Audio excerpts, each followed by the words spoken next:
Welcome to This Explainer. Today we're taking a really deep, impartial dive into what is easily one of America's most polarizing and infamous criminal cases, the Betty Broderick story. Whether you view her as a cold-blooded killer or a tragic victim of a system that totally failed her, there is just no denying that the facts of this case are both fascinating and devastating. We're going to break down the timeline, the evidence, and the intense public debate using the direct source material so you can see exactly how this whole tragedy unfolded. Okay, let's dive into this. Just listen to Betty Broderick's own chilling justification for the crime spoken years later. "I couldn't let them win." It immediately frames this not just as an act of violence, but as the explosive climax of a high-stakes, deeply personal war. To really understand how a suburban mother of four arrived at a point where she felt murder was literally her only choice, we have to look closely at the facts of the crime itself. Section 1. A shocking double murder. Picture this. The date is November 5th, 1989. It's the very early morning hours, and the location is an upscale home in a wealthy San Diego neighborhood. Betty Broderick doesn't break a window. She doesn't kick down a door. Instead, she stealthily uses a house key she had taken from her own daughter weeks earlier. She enters through a side door and creeps quietly up the stairs toward the master bedroom. That's where her ex-husband Dan, a prominent attorney, and his new wife of just 7 months, Linda, are sleeping. 5. That's the number of shots fired from a .38 caliber revolver straight into the bed. Linda was killed instantly, and Dan died shortly after. But what makes this scene even more chilling is what happened next. Before fleeing the house, Betty ripped the bedroom telephone right out of the wall, ensuring the dying couple absolutely could not call for help. Section 2. The bitter Broderick divorce. So how did a prominent, wealthy family become the center of a gruesome double homicide? Well, tracking the timeline here, we see a marriage that kicked off back in 1969. For years, Betty was the sole breadwinner. She worked multiple jobs and raised their growing family, while Dan completed both medical school and law school at Harvard. Talk about a powerhouse couple, right? But in 1982, after Dan had become a highly successful malpractice attorney, he hired Linda Kolkina, a 20-something former flight attendant, as his legal assistant. Betty immediately suspected an affair. Dan initially denied it, but he eventually admitted to the relationship, moved out in 1985, and filed for divorce. By April 1989, Dan and Linda were married. Betty felt like she had sacrificed her prime years to build Dan's success, only to be discarded for a younger woman right as they finally achieved real wealth. And man, this brings us to a terrifying escalation. The divorce proceedings were drawn out and vicious. Because of Dan's immense power in the San Diego legal community, Betty claimed she simply couldn't get fair representation. Dan ultimately won full custody of their 4 children. And Betty's reactions? They were massive, severe red flags. She began leaving hundreds of profane, threatening voicemails. She completely ignored court-ordered restraining orders. In one incredibly bizarre instance, she broke in and smeared a Boston cream pie all over Dan's clothing in bed. And the whole thing culminated in her actually driving her car straight into the front door of Dan's house while the kids were inside.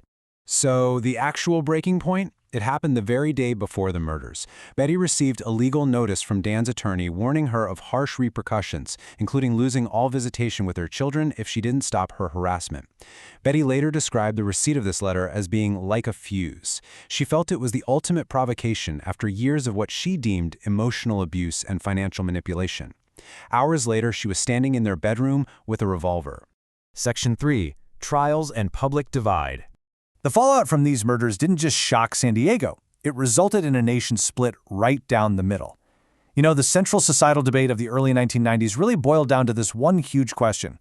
Was Betty Broderick a calculated, cold-blooded killer who executed her ex-husband out of pure jealousy? Or was she a severely emotionally abused wife, pushed completely past the brink of sanity by a powerful, manipulative narcissist who used his legal expertise to destroy her life? We're going to look objectively at how both sides presented their case. And this brilliantly illustrates just how polarizing the evidence actually was, even to a jury. In the fall of 1990, during her first trial, the defense leaned heavily into the battered wife syndrome, arguing emotional abuse and diminished capacity. And it worked enough to split the jury, resulting in a mistrial. But during the second trial in the fall of 1991, the prosecution aggressively painted her as a calculated, vengeful executioner. This time around, the jury rejected the diminished capacity claim entirely, finding her guilty of 2 counts of second-degree murder. But hey, the public wasn't the only group completely split on this. That division ran right down the middle of the Broderick family itself. Fast forward to her 2010 parole hearing, and we see the stunning Rashomon effect among her own children. On one side, her daughter Kathy Lee argued for her mother's release, even offering to let Betty live with her. On the exact opposite side, her son Dan Jr. firmly opposed it, stating that releasing her could be a dangerous mistake because she was still so hung up on justifying her actions. Ultimately, the parole board sided with the perspective that Betty remained a threat.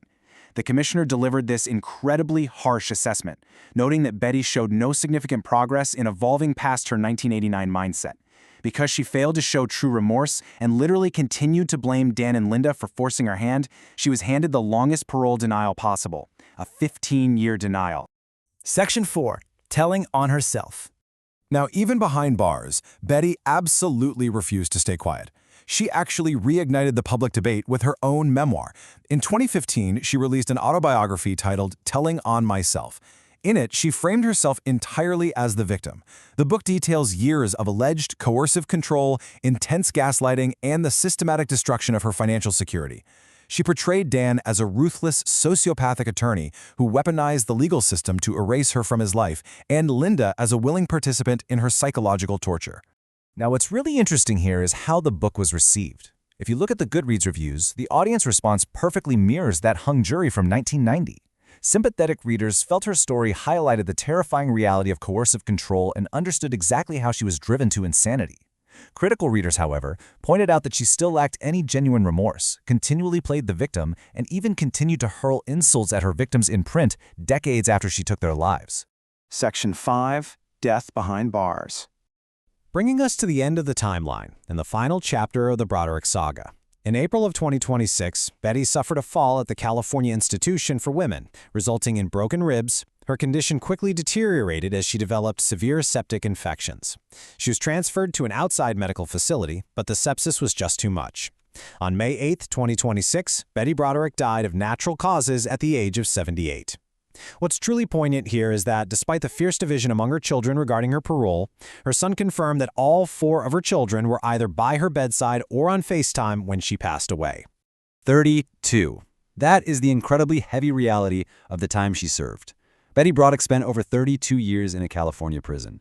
She received a sentence of 32 years to life back in 1991, and ultimately, she served the absolute entirety of that minimum sentence, right up until her dying breath. She never tasted freedom again. So the crucial point we're left with is this final question. When we look at the absolute totality of the evidence, we have to ask ourselves, does the Betty Broderick case highlight a massive failure of the justice system to recognize and handle psychological abuse and coercive control? Or is it simply a dark, devastating warning about the absolute destruction caused by unchecked revenge? It's a blurry line between victimhood and villainy, and it's one that will for sure keep us debating this case for decades to come.